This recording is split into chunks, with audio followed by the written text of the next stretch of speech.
शहरों में फिल्मों में ये देखा कि लड़की की शादी में लड़की के भाई भी तैयार होते हैं, मतलब वो नए कपड़े पहनते हैं और लड़की के भाइयों के भी नए कपड़े हैं। ये गांव वाले शादी में हैं भाई साहब, मेरी बहन की शादी और मैं उसमें नए कपड़े पहन लो, हमारे घर वाले कूट दे।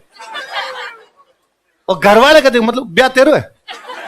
और मान लो कोई आदमी पहन भी ले तो मुझे कई बार लगता है कि मान लो यार अपने पहन ले तो क्या हो जाए भाई, पुराने पहन रखे नए पहन ले, पर मेरे को वो काम फिर वैसे कराते हैं। आप यूं जोधपुरी कोट पैंट में तैयार होके खड़े हो, इतने मेरे को चाचा जी टाइप का खोड़ला आदमी आता है, कढ़ाई ले रहा है कढ़ाई,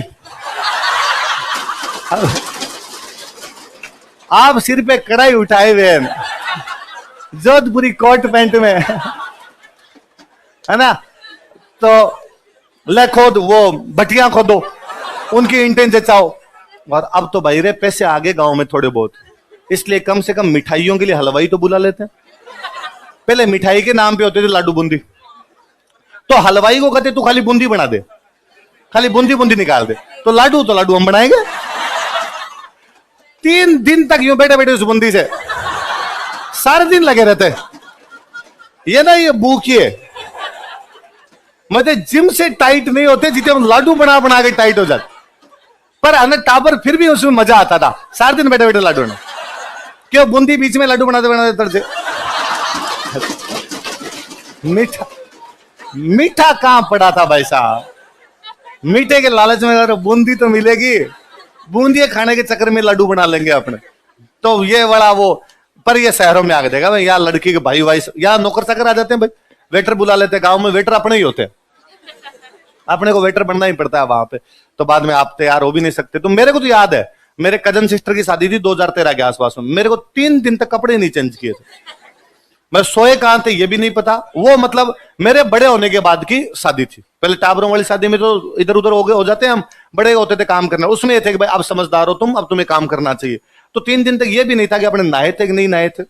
तो शादी की जो भी एल्बम की कोई फोटो वगैरह है तो उनके अंदर मैं यूं बड़ा भूत टाइप का यूं, और मैं नहीं, हम जितने ही भाई थे वो सारे यूं भूत टाइप के से लग रहे हैं कि इन बापड़ों को कोई जबरदस्ती उठा उठा के शादी में लगाया है, या अपनी बहन से नाराज है इसलिए शादी में शामिल होना नहीं चाहते थे, बंधुआ मजदूरों की तरह इनसे काम करवाया। और अब कब तो नहा लो, और इधर कोई कुछ ही काम कर रहा है, कोई कुछ ही काम कर रहा है, ये तक काम करवा लेते हैं, बर्तन मंजवा लेते हैं, लो मांझ लो बर्तन, क्या है इसके अंदर। तो आप वो लगे हुए, आप घर के अंदर बर्तन मांझने के लिए भी लगे हुए हो। तो गांव वाली शादियां भयंकर हो, इसलिए मैं कहता हूँ शहर अच्छे हैं। ऐसा रे गांव वाले तंग करते हैं फालतू का। हाँ, अब जाके थोड़ी बहुत जिंदगी थोड़ी ठीक हुई है कि पैसे आ गए इसलिए हलवाई उलवाई बुला लेते हैं, वेटर वगैरह तो अब भी नहीं बुलाते, अभी पैसे वाले लोग हो रहे। तुम क्या जानो रमेश बाबू हम जानते हैं जीव जड़े। और 2-3 साल पहले हमारे तो बुआ जी की बेटियों की शादी थी, तो बात भरने के लिए गए हुए थे, खाना वाना खाया, बर्तन वर्तन ले जाके उधर रखे। इतने हमारे ताऊ जी टाइप के आदमी है, उनका बर्तन छोड़े क्यों, तो खाना खा के बर्तन छोड़ेंगे तो भाई को घर है मांझ लो। अरे ऐसे कैसे साफ किए जाए यार, इनके घर पे रिश्तेदारों घर पे नहीं, बेटी के घर पे बर्तन मांझे जा सकते हैं, लो साहब बर्तन मांझो। तो टाबरों को उधर बिठा दिया बर्तन मांझने के लिए, ना भाई को घर है, अपनी भाई है। मैं ये भाई वाला काम ठीक है तुम्हारे, हाँ तो करवा लेते हैं भाई गांव वाले। तो मालदेव जी के वो 2 जो बंदे बाहर बैठते हैं उन लूणकरण को बिठाया, मालदेव जी ने आराम से अपने फेरे संपन्न किए। जाते समय महिलाओं द्वारा गाया जाने वाला इस बार प्री में क्वेश्चन था, उसका एक ऑप्शन ये था, क्वेश्चन दूसरा था और उसमें एक ऑप्शन ये दे रखा था कि क्वेश्चन तो पूछा था आणो क्या है, उसके नीचे एक ऑप्शन ये था। हम पढ़ेंगे आगे वो भी पढ़ लेंगे क्या था, पर कम से कम ये तो नहीं है, क्योंकि वो उसमें एक ऑप्शन था कि महिलाओं द्वारा बारात का डेरा देखने जाते समय गाया जाने वाला गीत। नहीं भाई, उस समय जो गीत गाया जाता है गीत कौन सा होता है, तो भाई जैसलमेर की सारी महिलाएं तो जल्ला गाती हुई मालदेव जी का डेरा देखने के लिए चली गई। दुल्हन घर से बाहर निकल नहीं सकती भाई, दुल्हन पे तो यूं पूरे वो प्रतिबंध लागू हो जाते हैं भाई, आप तो घर से बाहर नहीं निकल सकते।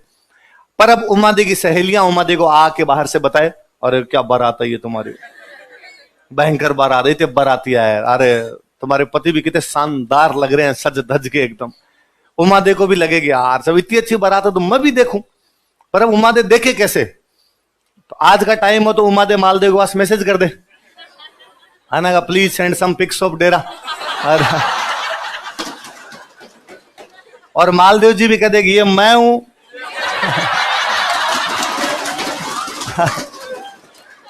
मालदेव जी भी भेज सकते हैं ऐसे, है ना, इंस्टाग्राम पे फोटो डाल दे मालदेव जी, वहां से देख ले। पर यहां तो अब कोई तरीका था नहीं, तो उमादेव को लगा मैं किले के ऊपर चढ़ के देख लेती हूँ, भाई किला सबसे ऊंचा, किले के ऊपर चढ़ के देखोगे नीचे जो कुछ है वो सब दिखेगा। मुझे लगा मैं किले पे चढ़ूंगी तो नीचे की व्यवस्था दिखी जाएगी मुझे। तो किले के ऊपर चढ़ रही थी, तो अपने कमरे से जब सीढ़ियों से किले के ऊपर की तरफ जा रही थी, तब उसने सुना कि सीढ़ियों के पास के कमरे में उसके मम्मी पापा जोर जोर से लड़ रहे थे। उसने कान लगाया, भाई क्या हो गया, ब्याह के घर में लड़ाई किस बात की। और लूणकरण जी अपनी रानी को कह रहे थे कि आज जैसे ही मालदेव फेरों में आएगा मैं मालदेव को मार दूंगा।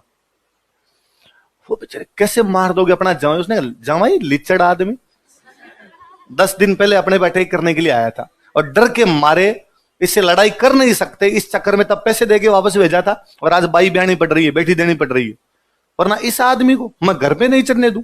जमाई बनाने की बात तो बहुत बड़ी है। अब इसको वैसे तो मार नहीं सकते युद्ध में, तो आज फेरों में जब आएगा तो अकेला आएगा, और जब अकेला आएगा तब मारेंगे इसको, वहां पे बैठे को मारेंगे। अरे धोखा करोगे? उसने कहा धोखे वोखे छोड़ तू, आज मारेंगे इसको। अरे तो अपने बेटी का भविष्य बाद में क्या होगा? कहा सती कर देंगे, इसको मारेंगे आज, और यदि तूने किसी को बता दिया तो पहले तेरे को मारूंगा। वो बेचारी डाकी से डरे उससे, तू जाने तेरा काम जाने, तेरी बेटी है, मेरी बेटी तेरी भी, अब तू मारना ही चाहता तो मार मत, क्या ही कर सकती हो। उमादे ने जब ये बात सुनी तब उमादे बेचारी पसो पैस में कि अब किसका साथ दे। एक तरफ उसके पिता है जो ये कह रहे हैं कि मालदेव को मारा जाएगा, एक तरफ वो मालदेव उसका होने वाला पति है। उसे लगा मुझे पिता का साथ देना चाहिए, होने वाले पति का साथ देना चाहिए। और उसे तुरंत वापस दिमाग में आता है कि हिंदू धर्म कहता है कि सगाई अपने आप में आधा विवाह है, इसलिए मालदेव मेरे पति है और मेरे पति को बचाना ज्यादा जरूरी है। उसने मालदेव के पास में लेटर भिजवाया कि मालदेव जी आज जब फेरों में आओ तो थोड़े सावधानी से आना, आपके साथ में विश्वासघात किया जा सकता है। मालदेव जी ने जैसे लेटर पढ़ा, मालदेव जी ने कहा थैंक यू उमादे, वैसे तो मैं इनसे वैसे नहीं मरता, तुम्हारे घर वालों की इतनी औकात नहीं मेरे हाथ लगाए, पर फिर भी तूने कह दिया मैं और ध्यान रख लूंगा। बारात में इधर से जो बाराती गए हुए थे उनमें से 2 बॉडी बिल्डर टाइप के आदमी थे, जिम विम जाने वाले भाई थे। मालदेव ने उनको कहा तुम दोनों का एक ही काम है, आज जैसे ही मैं फेरों के अंदर जाके बैठूं, लूणकरण को तुम पकड़ के बाहर बैठ जाना, मेरे जब तक फेरे नहीं हो जाए तब तक लूणकरण घर के अंदर आना, तुम्हारी ड्यूटी है, देख लेना। उनका सब पक्का। मालदेव जी पहुंचे भाई वहां पे। मालदेव जी पहुंचे तो कई देर तो तोरण वोरण पे महिलाएं टाइम लगा देती है ना, कभी इधर से नापती है, कभी झुनझुनियां बजाती है, कोई कांच दिखाती है, और गांव में दूल्हे को तैयार करके लेके जाते हैं कि तुम्हें वहां पे महिलाएं कांच दिखाएगी, तब तुम ऐसे कर लेना। ये नहीं तू कांच के सामने देखता रहे भाई, यदि आप कांच के सामने देख रहे हो इसका मतलब आपकी आंखें खराब है, आप अंधे हो भाई। जैसे किसी के सामने शीशा पड़ता तो अपनी आंखें बंद होती है ना, पड़को पड़को पड़ना, चिल्का पड़ना उसका, तो जैसे ही वो आपके शीशा आएगा सामने तो आपकी आंखें बंद हो जाएगी। आप उसके सामने देख रहे हो इसका मतलब आंखें बंद नहीं हो रही, इसका मतलब आपको पता नहीं चल रहा शीशा है या नहीं है। कान के पास में झुनझुनियां बजाया जाएगा आपके, तो आपको ऐसे लग क्या रहे शोर मचा रहे हो, कहीं आप ऐसे खड़े उनको लगेगा बहरा है। तो गांव में यूं कई चीजें सिखा के ले जाते हैं दूल्हे को ये तक सिखा के लेके जाते हैं हंसना नहीं है। इसलिए गांव का दूल्हा कभी भी अपनी शादी में हंसता, बेहद सीरियस मोड में रहता। गांव वाले दूल्हे की आप शादी के एल्बम देखो, सब में गांव में कहते हैं कि यदि दूल्हा हंस गया तो अकाल पड़ जाएगा, तो दूल्हा हंसता है नहीं। इसलिए फिर अब हंसी तो आए, वहां महिलाएं अंदर हंसी ठिठोलियां और करती है, तो हंसी और आए, फिर दूल्हे को देते हैं रूमाल। तो अब गांव वाले दूल्हे तो यूं बैठे रहते हैं, रूमाल लगा ना, मरोगे। ये 4-5 घंटे की सजा होती है, सजा हो अंदर ले जाने के बाद। और फिर आदमी को गांव में तो ये हो रहा भाई इसके साथ और कोई नहीं है, अकेला जाएगा। अब बेचारा अकेला बैठा हुआ अंदर, तो समस्या कई हो जाती है। तो भाई अंदर कई देर तो महिलाओं ने नाप जोख जो भी मालदेव जी करनी थी वो की, फिर अंदर ले जाके मालदेव जी को फेरों के लिए लेके गए। अब जैसे मालदेव जी को फेरों के लिए लेके गए, लूणकरण जी अंदर जाने लगे तो दोनों बॉडी बिल्डर भाई तैयार थे। उनका इधर किधर घूम रहे हो आप, इतनी दूर से मारवाड़ से बारात आई है, ये तो नहीं कि साथ में बैठ के थोड़ी बातें करें, कोई 2-4 पैक लगाएं साथ के अंदर, क्या तरीका इधर उधर घूम रहे हो, आ जाओ बैठो, लो मैं पैक बनाता हूँ, पियो दारू पियो। लूणकरण जी का नहीं मैं नहीं आज नहीं है, रहने दो, मेरे काम है थोड़ा। क्या काम है तुम्हारे? कोई काम नहीं, यहाँ पे बैठ जाओ। तो उसने कहा, अब उसके समझ नहीं यार काम क्या बताऊं मैं इनको, भाई काम करने वाले नौकर चाकर होते हैं, राजा क्या काम करेगा। तो उसने कहा मुझे कन्यादान करना है। मुझे क्या करना है?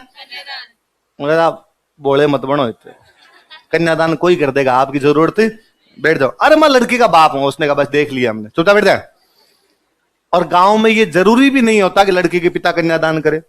मैंने तो गांव में यदि 100 शादियां होती है तो 100 में से 99 शादियों में लड़की का पिता तो कन्यादान पक्का ही नहीं करता, ताऊ जी कर देंगे, दादाजी कर देंगे, चाचा जी कर देंगे, बड़ा भाई कर देगा। सबसे बड़ी बात है पंडित जी को जो दिख जाएगा उससे करवा लेंगे, किलो आ कर दो। ये मैंने शहरों के अंदर ही आके देखी चीजें।